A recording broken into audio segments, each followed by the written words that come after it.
மரியம் அலைஹிஸ்ஸலாம் அல்லாஹ் மீது மிகவும் நம்பிக்கை கொண்ட ஒரு நல்ல பெண்.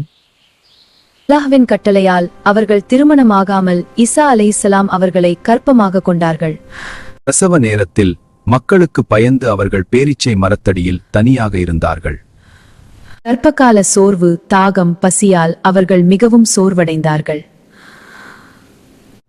அப்போது அல்லாஹ் அவர்களுக்கு உதவி செய்தார். பேரீச்சை மரத்தை அசை என்று அல்லாஹ் கட்டளை அளித்தார். புதிய பேரீச்சை பழங்களும் அருகில் ஓடும் தண்ணீரும் அல்லாஹ் கொடுத்தார். அல்லாஹ் அவர்களை தனியாக விடவில்லை.